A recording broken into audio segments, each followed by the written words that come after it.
Bonsoir, bonjour. Bonjour, chers amis, je vous aime bien. Merci pour votre fidélité. La recette na biso, merci pour vos commentaires, vos compliments. Je vous aime bien. Alors aujourd'hui, tozo sala mabundu ya kokalingana épinard. Mangakisabino comment tosala mabundu na épinard. Ah, tozala mabundu na biso yango oyo. Ah, tozala na épinard. Épinard na biso et dans la sorte ebele épinard oyo. Épinard normal ba tokisa déjà. Ba kasi déjà ba chamo ah. Nous les avons tokisi yango te mais ba kasi ka ba ti ah. Voilà, tout ça l'épinard na biso pembeni. Pour nous réaliser épinard na biso tozala besoin matungulu. Matungulu na sina kati na okata pour na temps YouTube les attend. Na kati matungulu na biso tozala besoin de tomate ya mbuma yango na sina kati aki. On a besoin de poireau. Oh, on a tiré mon céleri, mon pied. Ils ont assez céleri. Il y a mon pied, caca. Et puis, ah, tout ça, on a ail. Côté assaisonnement, on a bichot, tout ça, on a bouillon, à poulet, tout ça, on a moutarde, mungwa, pimento dulce ou bien piment doux. Tout ça, on a besoin d'ail, muscade là, poivron blanc. Et poivre. Oui, excusez-moi parce que c'est compliqué. Poivre blanc. Voilà. Voilà. Tout ça qui est ici. Pour assaisonner poisson na biso mais poisson na skola kiamo na longoli be kai sikoyo na okeko chango banzela pour musu non na banzela te na sky juste pour dans la sabino. Voilà, c'est ça, let's go. Voilà, ah toujours qui nous tient ba signe banzela na poisson na biso pour bungwa écoute bien tant au calina parce que non calina il y a ma bondu ya rouge. On va faire ça. Voilà, tu vois maintenant la moutarde. Moutarde, la saison quand on va venir sur aux calingana, aux tomba. Déjà, pour monter dans le ici, et dans la nyama, et poser un problème. Voilà. Après, tu vas finir sur le bichon oil. Piment doux. Ici. Après, tu tiens poivre blanc. Alors bien un pimiento blanc, blanca. Voilà. Après ail.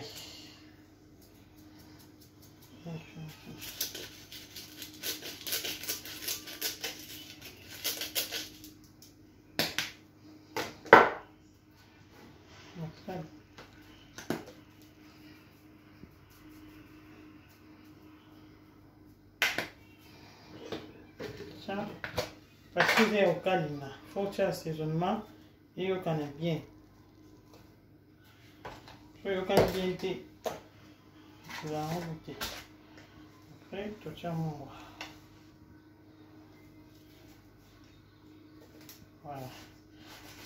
Ensuite, il faut que je mélange un peu.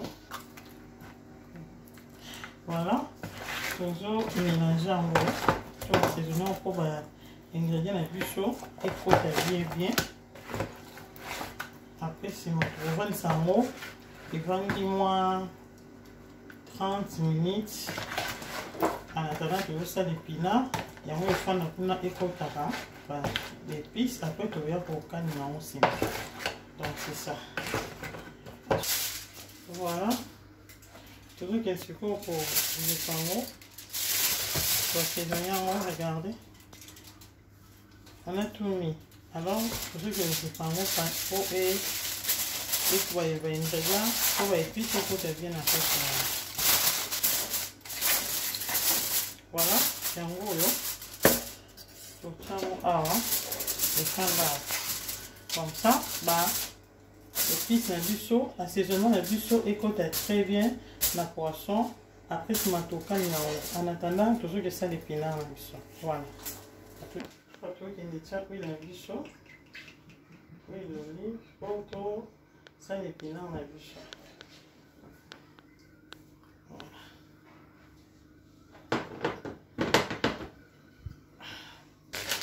Voilà, ah, on veut qu'il avait un ciseau okende kofungola épinard na biso.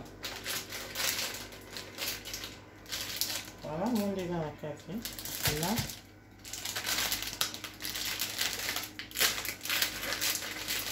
Déjà prêt, épinard na biso yango.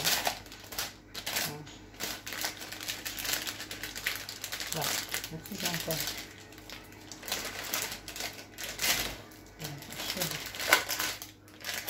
Tozokende sikoyo kobanda kokalinga matungulu na biso na batomate mpo apres tokoka kobakisa épinard na biso. À tout à l'heure.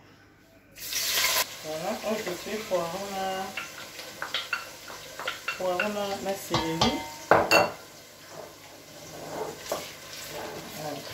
Otika yango etoka mwa ndambo mpo toyosa tomate. Matungulu elimba mwa moke po toyosa tomate. Awa totie ail. Voilà.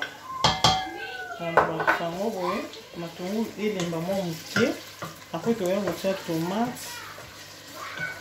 Après nsima toya kotia épinard voilà nini bouillon na biso ya poulet. Après toya kotia épinard. Soki olingi oza te na nini na mbiso akauka otie thomson otie epesa yango mwa sucre. Voilà.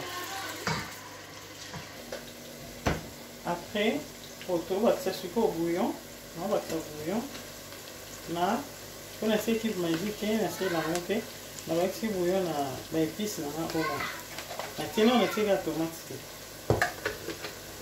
nabakisi bouillon nde na okende sikoyo kotia tomate omonde eza non oyo eza soso naosala yango mpona épinard naosala épinard pembeni nasangisa ngo na poisson te. Allez, nazwi sikoyo tomate natie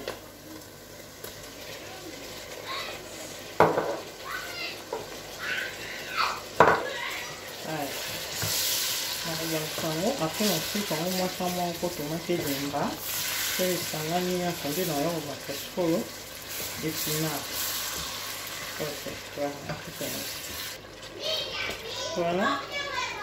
Awa nazokontinue kobalisa tomate elimba mwa ndambo apres soki elembi moke nde nakotia légume na biso.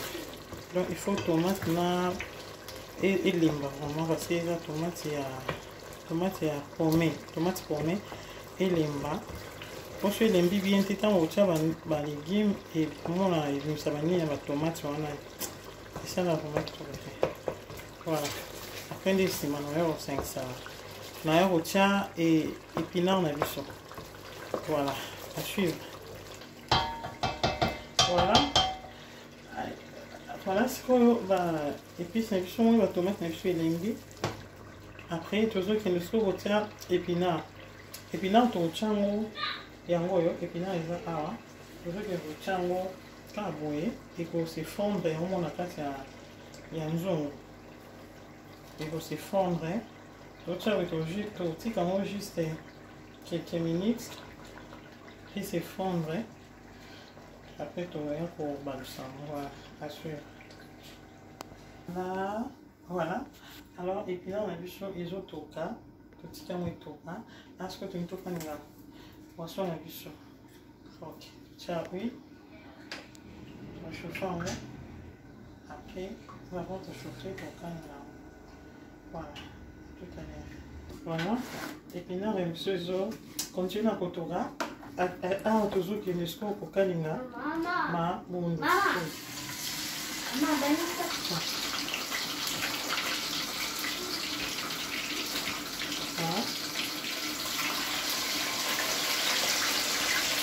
Tokali na mabundu na biso yango wana kotoka ekilo na esika yango mpona ezokontinue na kotoka asitele. Voilà, épinard na biso yango oyo esefondre elengi ekiti yango wana na baépice totiaki ekiti. Alors tozoke sikoyo kotia mungwa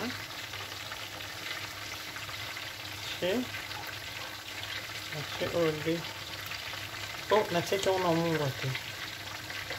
Donc après tokotika yango etoka, après toya kobalusa yango nsima ekiti nango po tokomisa yango vraiment te.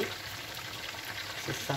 Ok, mbisi na biso mpe yango oyo ezokalingama kitoko mingi. Yango na epina pembeni. Ok, merci, à tout à l'heure. Voilà, peut-être sikoyo kobalusa mbisi na biso yango deja ezokende.